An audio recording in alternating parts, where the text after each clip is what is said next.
وہ چلتا ہوا ایک فروٹ شاپ میں گیا۔ وہ مکمل غائب دماغی کے ساتھ کسی پل ایک فروٹ اٹھاتا، اسے دیکھتا، پھر دوسرے پل اسے واپس رکھ دیتا۔ اسے سمجھ میں نہیں آ رہا تھا کہ کیا خریدے۔ صبرین ابھی تک گھر کیوں نہیں آئی؟ فروٹ اسٹور کی مالکن دروازے کے ساتھ کھڑی چپکے سے اس قدر غیر معمولی خوبصورت نوجوان کی دل ہی دل میں تعریف کر رہی تھی۔ آخر کیا مسئلہ ہے اس خوبصورت آدمی کے ساتھ؟ یہ کافی وقت سے پورے اسٹور میں چکرا رہا ہے لیکن ابھی تک کچھ نہیں خریدا۔ اسٹور کی مالکن مسلسل اس کو تاڑ رہی تھی۔ کیا ایسا ہو سکتا ہے کہ وہ اس میں دلچسپی لے رہا ہو لیکن کچھ کہنے سے شرماتا ہو؟ اس کے چہرے پر شرمساری کی ایک لہر آ کر غائب ہوئی جب اس نے اس آدمی کے چہرے پر رنگ بدلتے دیکھے۔ غیر متوقع طور پر وہ سیدھا دروازے کی طرف بڑھا۔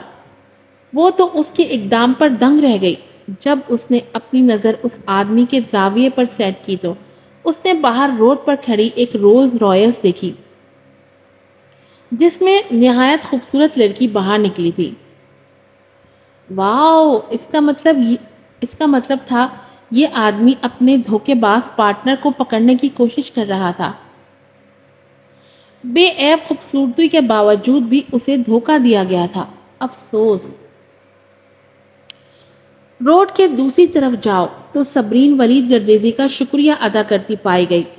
اس کا شکریہ ادا کرتے وہ جوں ہی مڑی، شہزام کو لمبے لمبے ڈگ بھرتے فدی کو بازو میں اٹھائے اپنی جانب آتا دیکھا۔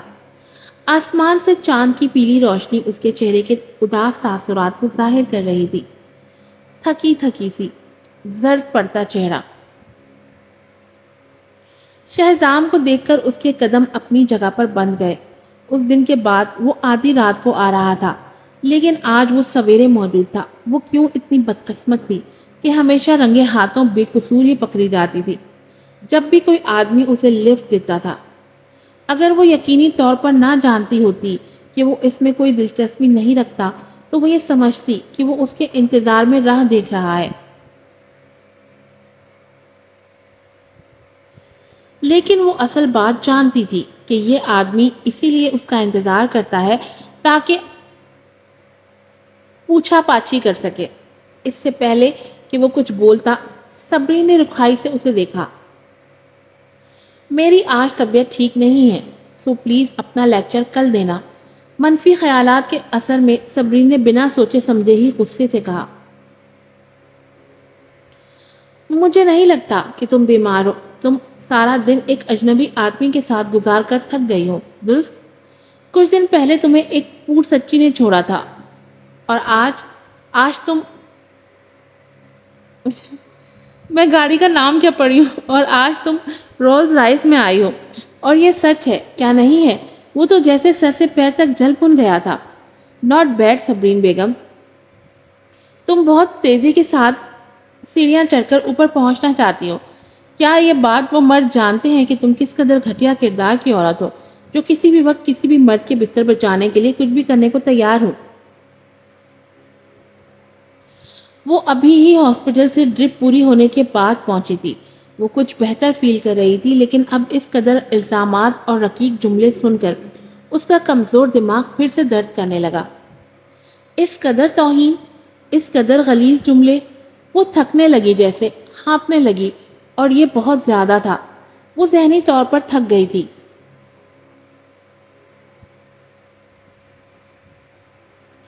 یہ آدمی ماضی میں اس سے مشکل ہی بات کرتا تھا اور اب اس قدر بول رہا تھا۔ میں تم سے بالکل بھی بحث کرنا نہیں چاہتی۔ لڑائی کرنا ایک تھکا دینے والا عمل تھا۔ جب بھی وہ ملتے تھے لڑائی ہی ہوتی تھی اور صبرین کے پاس ہمت نہیں بچی تھی۔ وہ اپنی بیماری میں تھک گئی تھی۔ اس کے علاوہ یہ جان کر کہ شہزام نے آبش کو اپنے ولا کی رینوویشن کا کام دیا ہے، اس کی شہزام میں دلچسپی ختم ہو گئی تھی۔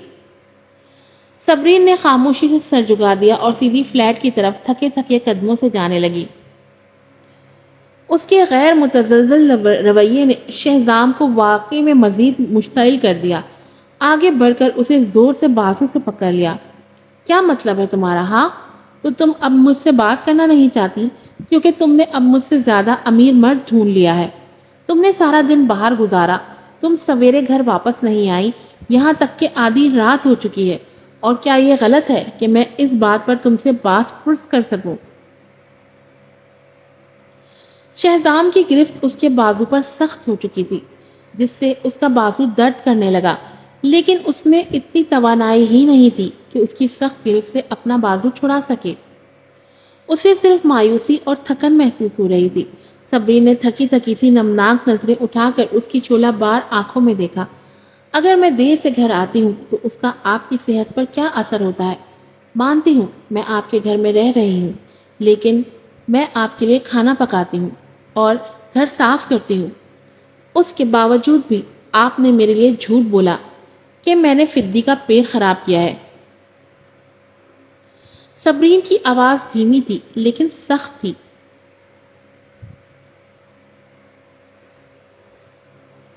بلی اب پہلے سے بہتر ہے۔ میں اس کی پریگننسی کی بالکل ذمہ دار نہیں، نہ ہی میں نے اسے پریگننٹ کیا ہے۔ آخر میں اس کا لہجہ تنزیہ ہوا۔ تمہاری اتنی ہمت کہ تم مجھ سے اس لہجے میں بات کرو؟ شہزام نے چیخ کر اسے سرد اور سخت نظروں سے گھورا۔ اس کا چہرہ غصے کی تپش سے آلودہ ہو چکا تھا۔ اس عورت نے ایک تو غلط کیا ہے، اس کے باوجود بھی اس سے اس طرح سے بحث کر رہی تھی جیسے وہ معصوم ہو۔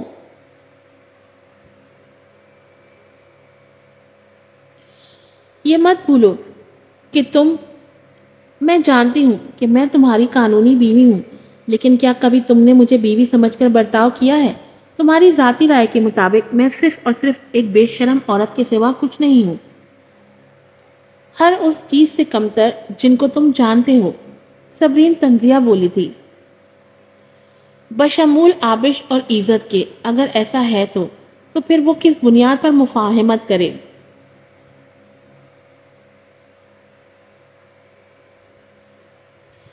شہزام تو اس کے دمگ لہجے سے غصے سے لال پیلا ہو رہا تھا۔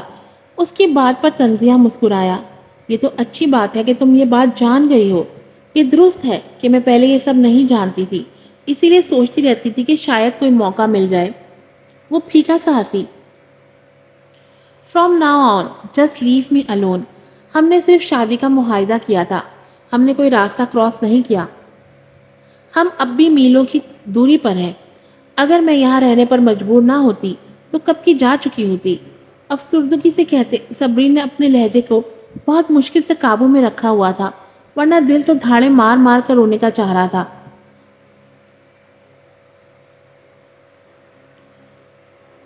اچھی بات ہے، کم از کم تمہیں یاد تو ہے کہ تم نے ہی اس راہ کے لیے مجبور کیا تھا۔ اس کا لہجہ کافی سخت تھا۔ میرا بھی تم سے کچھ لینا دینا نہیں ہے صبرین بیگم، میں خود کو اس گندگی سے آلودہ نہیں کرنا چاہتا جو تم کو کہیں اور سے لاحق ہوئی ہے۔ ہاں، گندگی۔ وہ اس کے ریلیشن کو گندگی سے تشبیہ دے رہا تھا۔ اس کے لیے میاں بیوی کا ریلیشن محض گندگی تھا۔ صبرین کو یوں محسوس ہوا جیسے اس کا خون ابل کر اس کے دماغ کو ہلا رہا ہو۔ اس نے بے اختیار درد سے پھٹتے سر کو دونوں ہاتھوں سے تھام لیے۔ اس کا پورا وجود کانپ رہا تھا۔ آج سے پہلے اس نے سوچا تھا جب تک بلی بچے نہیں جنتی وہ یہیں ٹھہرے گی، لیکن اب مشکل تھا ٹھہرنا، اب اور نہیں ٹھہرنا، نیور۔ اس کی بات پر صبرین کے زردی مائل ہونٹوں کے کونے ہلکی سی دکھی مسکراہٹ میں مڑے۔ آج کے بعد مسٹر شہزام سوری کا گھر میری گندی موجودگی سے آلودہ نہیں ہوگا۔ میں جا رہی ہوں۔ کیا یہ اب تمہاری ایک نئی چال ہے؟ شہزام کو تو اس کی بات سن کر شدید غصہ آیا تھا۔ اسے یقین نہیں تھا کہ وہ ایسا کرے گی، کیونکہ صبرین نے شہزام کے ساتھ رشتہ آگے بڑھانے کے لیے بہت ساری کوشش کی تھی، اسی لیے شہزام بے یقین تھا کہ وہ نہیں جائے گی۔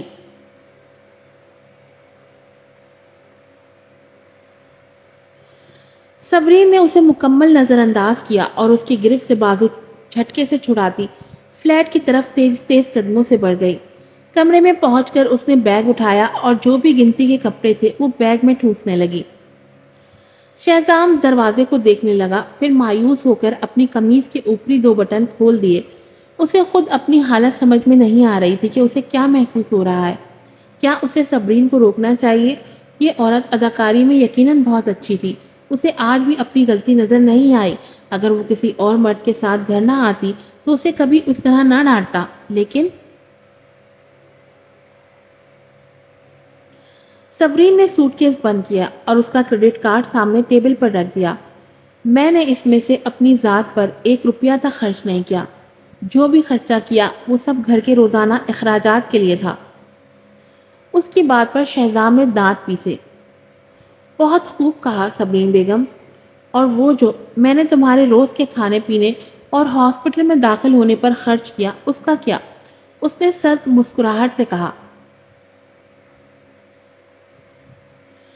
صبرین نے اس کی بات پر سر اٹھا کر اسے حیرت سے دکھ سے دیکھا۔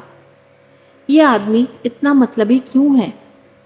کیا ہوتا اگر وہ اتنا مطلبی نہ ہوتا؟ لیکن خوبصورت چہرے کے پیچھے چھپا ہوا ایک خودغرض شخص تھا۔ اسے یاد آیا کہ ذہن سے بچاتے ہوئے شہزام نے اسے کس طرح گلے لگایا تھا، کس طرح اس کے لیے فکر مند نظر آیا تھا۔ کیا وہ آج سے پہلے اندھی تھی؟ ہاں، یقینی طور پر وہ اندھی ہو گئی تھی، تبھی تو پہلے عزت کے لیے فیلنگز رکھی اور بعد میں شہزام جیسے شخص سے محبت کر بیٹھی۔ اس کے لیے تم کو پریشان ہونے کی ضرورت نہیں۔ مجھے کل جیسے ہی ایڈوانس پے ملے گی میں تمہارا حساب بے باک کر دوں گی۔ ایک سرد آہ کے ساتھ اس نے بنا اس کی طرف دیکھے سوٹ کیس گھسیٹا اور دروازے کی طرف قدم بڑھائے۔ اسے جاتے دیکھ کر فدی بلی مایوسی سے اس کے قریب آ کر میاؤں میاؤں کرنے لگی۔ صبرین نے جھک کر اس کے سر پر ہاتھ پھیرا۔ مجھے معاف کرنا فدی، میں تمہارا اور خیال نہیں رکھ سکتی۔ اپنا خیال خود رکھنا۔ آنسو بے اختیار جھکی آنکھوں سے گر کر اس کے گال بھگونے لگے۔ وہ اٹھی اور بہتے آنسوؤں کو اپنی دائیں ہتھیلی کی پشت سے پہنچ کر آگے بڑھی۔ فدی ادھر آؤ، پیچھے سے شہزام کی دھار سنائی دی۔ اس نے سوچا صبرین محض دکھاوا کر رہی ہے، وہ پھر واپس آ جائے گی۔